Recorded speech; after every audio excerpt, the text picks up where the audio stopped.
வணக்கம். மின்னல் டிவி செய்திகள். இன்றைய முதன்மை செய்திகள். வங்கக்கடலில் ஏற்பட்டுள்ள குறைந்த காற்றழுத்த தாழ்வு மண்டலம் காரணமாக புதுச்சேரியில் மிதமான மழை பெய்து வருகிறது. மீன்வளத்துறை எச்சரிக்கையை அடுத்து தேங்காய்திட்டு துறைமுக பகுதியில் 200க்கும் மேற்பட்ட விசைப்படகுகள் நிறுத்தி வைக்கப்பட்டுள்ளன. தமிழக முதலமைச்சர் ஸ்டாலினை கண்டித்து அவரது உருவப்படத்தை கிழித்து தீயிட்டு கொளுத்தி புதுச்சேரி பாமகவினர் மறியலில் ஈடுபட்டதால் பரபரப்பு ஏற்பட்டது. தன்னுடன் வாழாமல் பிரிந்து சென்ற மனைவியின் அந்தரங்க வீடியோ மற்றும் புகைப்படங்களை சமூக வலைதளங்களில் பரப்பிய இரண்டாவது கணவரை சைபர் கிரைம் போலீசார் கைது செய்தனர்.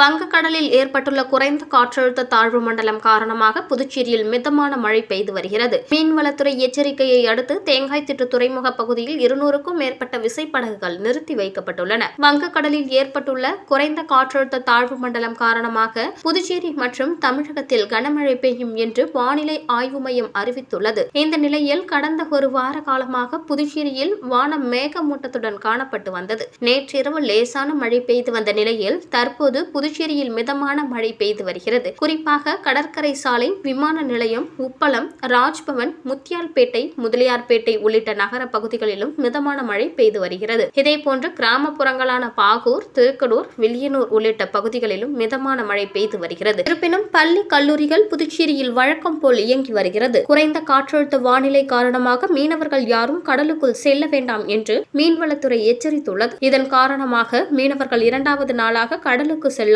தங்களின் 200க்கும் மேற்பட்ட விசைப்படகுகளை தேங்காய்திட்டு துறைமுகத்தில் பாதுகாப்பாக நிறுத்தி வைத்துள்ளனர். மீன்வளத்துறையின் அவசர கால கட்டுப்பாட்டு அறை முழு நேரமும் இயங்கி வருகிறது. மேலும் மாவட்ட நிர்வாகம் சார்பில் பொதுமக்கள் புகார் தெரிவிக்க கட்டணமில்லா இலவச எண் அறிவிக்கப்பட்டுள்ளது.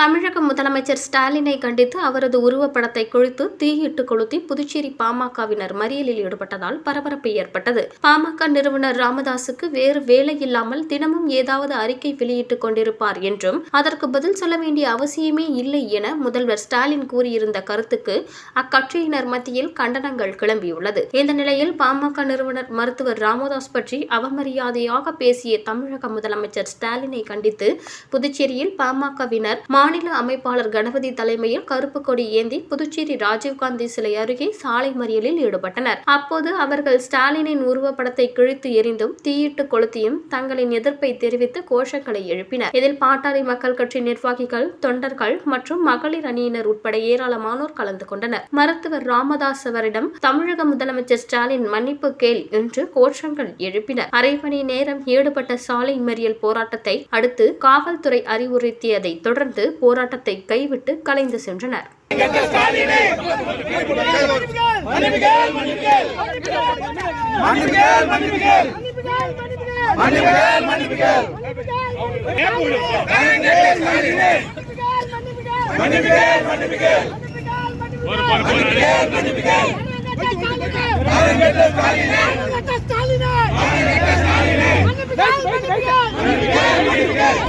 தன்னுடன் வாழாமல் பிரிந்து சென்ற மனைவியின் அந்தரங்க வீடியோ மற்றும் புகைப்படங்களை சமூக வலைதளங்களில் பரப்பிய இரண்டாவது கணவரை சைபர் கிரைம் போலீசார் கைது செய்தனர். வில்லியனூர் பகுதியை சேர்ந்த பெண் ஒருவர் 3 நாட்களுக்கு முன் தனது அந்தரங்க போட்டோக்கள் மற்றும் வீடியோக்களை இன்ஸ்டாகிராம், வாட்ஸ்அப் மூலம் தனது உறவினர்களுக்கும் தமக்கும் அனுப்பி நான் சொல்லும் இடத்திற்கு தனிமையில் வர வேண்டும் என மிரட்டுவதாக சைபர் கிரைம் போலீசில் புகார் அளித்தார். ஆபாச வீடியோக்களை வெளியிட்ட காஞ்சிபுரத்தை சேர்ந்த பாண்டியன் என்பவரை கைது செய்து போலீசார் விசாரணை நடத்தினர்.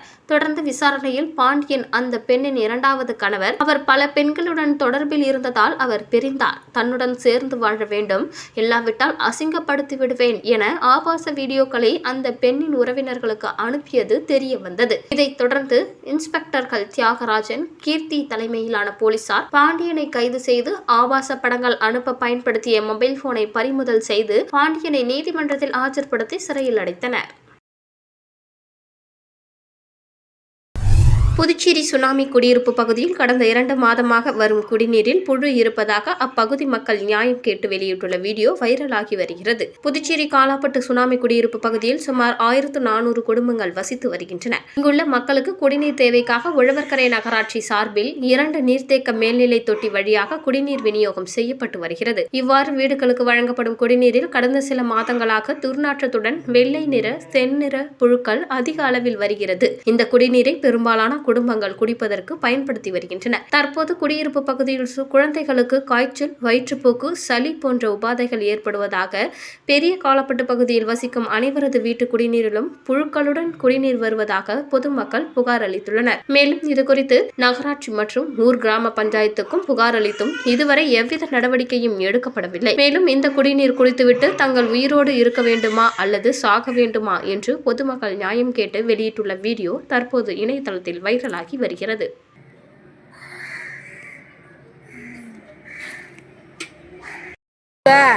இதை குடிக்கிறதா சாகிறதா? நாங்கள் ஏற்கனவே ஊறப்பட்ட வியாதி, ஊற தண்ணியே சுத்தம் பண்ண மாட்டோங்க.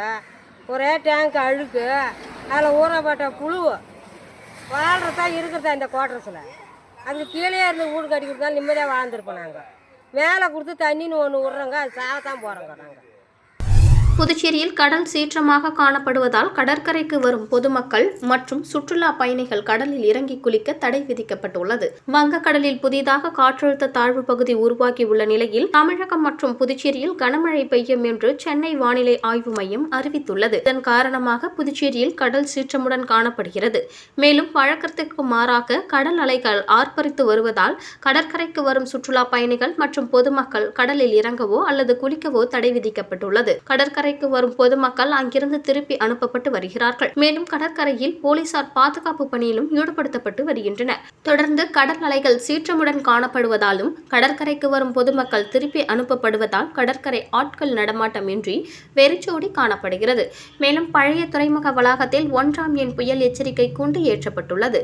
கடல் சீற்றமுடன் காணப்படுவதால் மீனவர்கள் கடலுக்குள் செல்ல வேண்டாம் என்று வானிலை ஆய்வு மையம் அறிவித்துள்ள நிலையில் மீனவர்களின் படகுகள் தேங்காய்திட்டு துறைமுகத்தில் பாதுகாப்பாக நிறுத்தப்பட்டுள்ளது.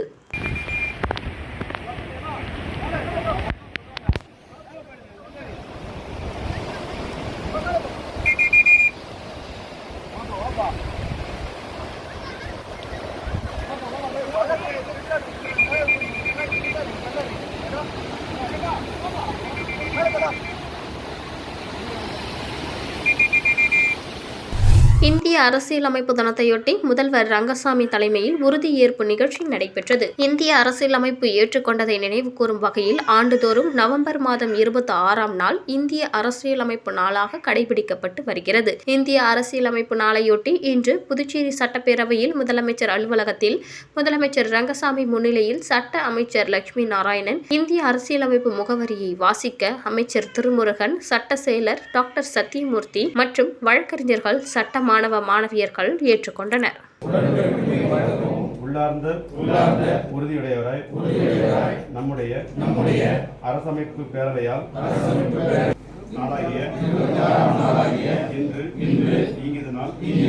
இந்த அரசமைப்பினை ஏற்று புதுச்சேரியில் சினிமா படப்பிடிப்பிற்கான கட்டணத்தை குறைத்த முதல்வர் ரங்கசாமியை நடிகர் பார்த்திபன் நேரில் சந்தித்து நன்றி தெரிவித்தார். கொரோனா காலத்தின் போது புதுச்சேரியில் சினிமா படப்பிடிப்பு கட்டணங்கள் உயர்த்தப்பட்டன. புதுச்சேரியில் சினிமா படப்பிடிப்பு கட்டணத்தை குறைக்க வேண்டும் என வலியுறுத்தி முதலமைச்சர் ரங்கசாமியை சந்தித்து திரைத்துறையை சார்ந்த பலர் வலியுறுத்தி வந்த நிலையில் புதுச்சேரியில் சினிமா படப்பிடிப்புக்கான கட்டணம் வெகுவாக குறைக்கப்பட்டது. இந்த நிலையில் படப்பிடிப்புக்கான கட்டணத்தை குறைத்த முதலமைச்சர் ரங்கசாமியை நடிகரும் இயக்குநருமான பார்த்திபன் சட்டப்பேரவையில் உள்ள முதலமைச்சர் அலுவலகத்தில் நேரில் சந்தித்து நன்றியை தெரிவித்தார். தொடர்ந்து செய்தியாளர்களிடம் பேசிய அவர், புதுச்சேரியில் படப்பிடிப்பு கட்டணத்தை குறைத்த முதலமைச்சர் ரங்கசாமிக்கு நன்றிகளை தெரிவித்துக் கொள்வதாகவும், இந்த கட்டணம் இன்னமும் குறைக்கப்பட்டால் புதுச்சேரியில் சுற்றுலா மேம்படும், நிறைய படப்பிடிப்பு நடைபெறும், உலகின் மிக அழகான கடற்கரை நகரங்களில் புதுச்சேரியும் ஒன்று என தெரிவித்தார்.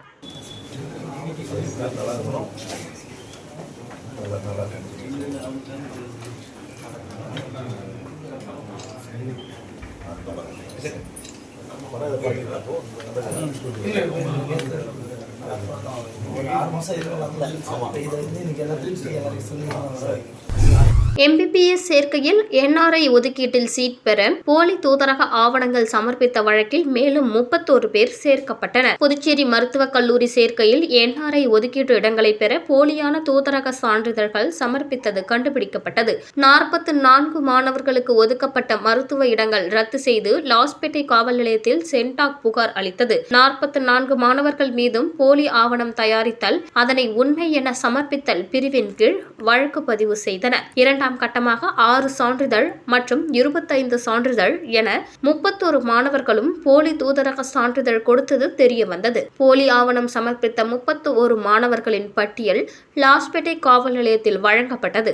ஏற்கனவே பதிவு செய்யப்பட்ட வழக்கில் 31 மாணவர்களும் சேர்க்கப்பட்டனர். இந்த நிலையில் போலி ஆவணம் சமர்ப்பித்த மாணவர்களுக்கு சம்மன் அளித்து விசாரணைக்கு அழைக்கப்பட்டனர். விசாரணையில் ஒட்டுமொத்த மாணவர்களுக்கும் ஒரு சில ஏஜென்ட்டுகள் போலி தூதரக சான்றிதழ்கள் கொடுத்தது தெரியவந்தது. ஏஜென்ட்டுகளை பிடிக்க போலீசார் நடவடிக்கை எடுத்து வருகின்றனர். புதுச்சேரியில் 10 வயது சிறுமி பாலியல் பலாத்கார வழக்கில் கூலி தொழிலாளிக்கு 20 ஆண்டுகள் சிறை தண்டனை விதித்து போக்சோ நீதிமன்றம் பரபரப்பு தீர்ப்பு வழங்கியுள்ளது. புதுச்சேரி பிரியதர்ஷினி நகர் கேடி தோட்டம் பகுதியைச் சேர்ந்தவர் அந்தோனி என்ற குருராஜ். இவர் 3 சக்கர சைக்கிள் ஓட்டும் கூலி தொழிலாளி. கடந்த 2021ஆம் ஆண்டு அதே பகுதியைச் சேர்ந்த 10 வயது சிறுமியை பாலியல் பலாத்காரம் செய்ததாக அந்தோனி மீது ஒதியஞ்சாலை காவல் நிலையத்தில் புகார் அளிக்கப்பட்டது.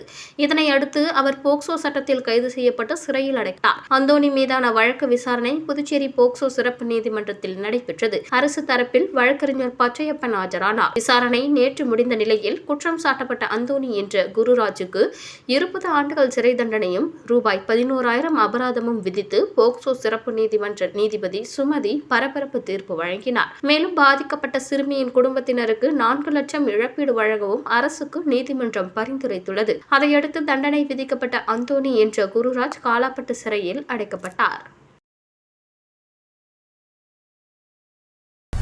இந்திய அரசியலமைப்பு நாளையொட்டி ஆதி திராவிடர் நலத்துறையில் துறை செயலர் முத்தம்மா, இயக்குனர் இளங்கோவன் தலைமையில் அதிகாரிகள் அம்பேத்கர் திருவுருவப் படத்திற்கு மலர் தூவி மரியாதை செலுத்தினர். இந்திய அரசியலமைப்பை ஏற்றுக்கொண்டதை நினைவு கூறும் வகையில் ஆண்டுதோறும் நவம்பர் மாதம் 26ஆம் நாள் இந்திய அரசியலமைப்பு நாளாக கடைபிடிக்கப்பட்டு வருகிறது. இந்திய அரசியலமைப்பு நாளையொட்டி ஆதி திராவிடர் மற்றும் பழங்குடியினர் நலத்துறை வளாகத்தில் அலங்கரிக்கப்பட்ட அம்பேத்கர் திருவுருவப் படத்திற்கு துறை செயலர் முத்தம்மா, இயக்குனர் இளங்கோவன் தலைமையில் அதிகாரிகள் மற்றும் ஊழியர்கள் மலர் தூவி மரியாதை செலுத்தினர். இந்த நிகழ்ச்சியில் ஆதி திராவிடர் நலத்துறை அதிகாரிகள், ஊழியர்கள் உட்பட பலர் உடனிருந்தனர். காற்றழுத்த தாழ்வு நிலையையொட்டி கனமழையை எதிர்கொள்ள பொதுமக்கள் உதவிக்காக பேரிடர் மேலாண்மை துறை சார்பில் கட்டணமில்லா புகார் எண் அறிவிக்கப்பட்டுள்ளது. மாவட்ட ஆட்சியர் குலோத்துங்கன் வெளியிட்டுள்ள செய்திக்குறிப்பில், வங்கக்கடலில் உருவாகியுள்ள காற்றழுத்த தாழ்வு நிலை காரணமாக புதுச்சேரியில் வரும் 29ஆம் தேதி வரை கனமழை பெய்யக்கூடும் என வானிலை ஆய்வு மையம் தெரிவித்துள்ளது. அதை எதிர்கொள்ள மேலாண்மை துறையில் 112 மற்றும் 1077 ஆகிய உதவி எண்கள் மூலம் தொடர்பு கொண்டு பொதுமக்கள் புகார் தெரிவிக்கலாம். குறுந்தகவல் புகார்களை மட்டும் வாட்ஸ்அப்பில் 9488981070 என்ற எண்ணை பயன்படுத்திக் கொள்ளலாம் என குறிப்பிடப்பட்டுள்ளது. நவம்பர் 26 சட்ட நாளான இன்று புதுச்சேரி விடுதலை சிறுத்தைகள் கட்சியின் சார்பில் சட்டசபை எதிரே உள்ள அம்பேத்கர் சிலைக்கு மாலை அணிவித்து உறுதிமொழி ஏற்கப்பட்டது. புரட்சியாளர் அம்பேத்கர் இந்திய அரசியலமைப்பு சட்டத்தை இயற்றி பாராளுமன்றத்தில் ஒப்படைத்து சட்ட வரைவு குழுவால் ஏற்றுக்கொள்ளப்பட்ட நவம்பர் 26ஆம் நாளை இந்திய அரசியலமைப்பு சட்ட நாள் என இந்தியா முழுவதும் அனைவராலும் கொண்டாடி வரும் வேளையில் விடுதலை சிறுத்தைகள் கட்சியின் சார்பில் மாவட்டம் தோறும் அரசமைப்பு சட்டத்தின் முகப்புரையை உறுதிமொழி ஏற்க வேண்டும் என தலைவர் திருமாவளவன் அவர்கள் அறிவிப்பு செய்திருந்தார். அதன் அடிப்படையில் இன்று புதுச்சேரி சட்டசபை எதிரே உள்ள அம்பேத்கர் சிலைக்கு முதன்மை செயலர் தெய்வபொழிபுலன் தலைமையில் அம்பேத்கர் சிலைக்கு மாலை அணிவித்து உறுதிமொழி ஏற்கப்பட்டது. அமைப்பு செயலாளர் புதுச்சேரி தமிழ்நாடு தலையாரி தமிழ்மாறன், பொருளாளர் நந்தன், தலைமை நிலைய செயலாளர் அரிமா தமிழன், தேர்தல் பணிக்குழு மாநில செயலாளர் ஆதவன், கருத்தியல் பரப்பு மாநில செயலாளர் எழில்மாறன், தலைமை அலுவலக செயலர், மகளிர் விடுதலை இயக்க மாநில செயலாளர் உட்பட துணை நிலை அமைப்புகளின் மாநில செயலாளர்கள், தொகுதி செயலாளர்கள் உட்பட திரளான பங்கேற்றனர்.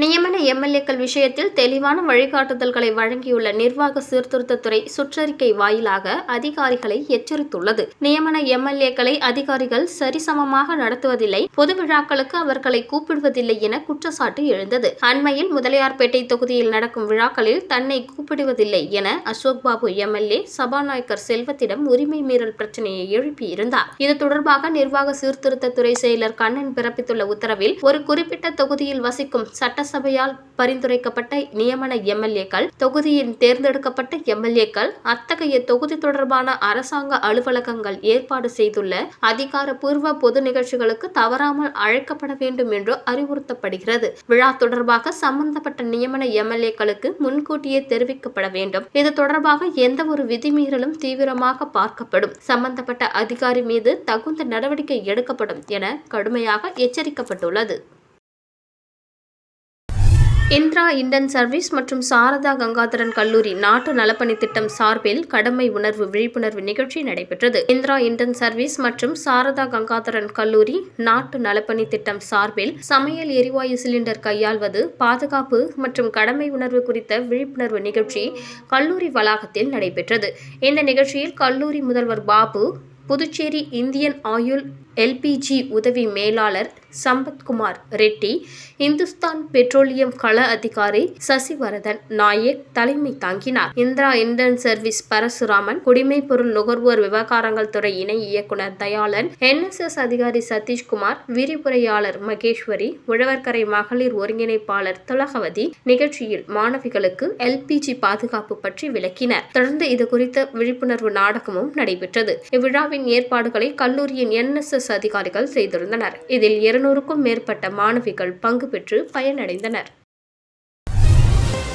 மீண்டும் இன்றைய முதன்மை செய்திகள். வங்கக்கடலில் ஏற்பட்டுள்ள குறைந்த காற்றழுத்த தாழ்வு மண்டலம் காரணமாக புதுச்சேரியில் மிதமான மழை பெய்து வருகிறது. மீன்வளத்துறை எச்சரிக்கையை அடுத்து தேங்காய்திட்டு துறைமுக பகுதியில் 200க்கும் மேற்பட்ட விசைப்படகுகள் நிறுத்தி வைக்கப்பட்டுள்ளன.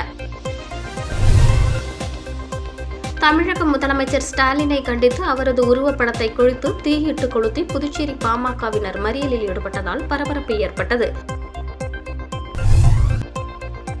தன்னுடன் வாழாமல் பிரிந்து சென்ற மனைவியின் அந்தரங்க வீடியோ மற்றும் புகைப்படங்களை சமூக வலைதளங்களில் பரப்பிய 2வது கணவரை சைபர் கிரைம் போலீசார் கைது செய்தனர்.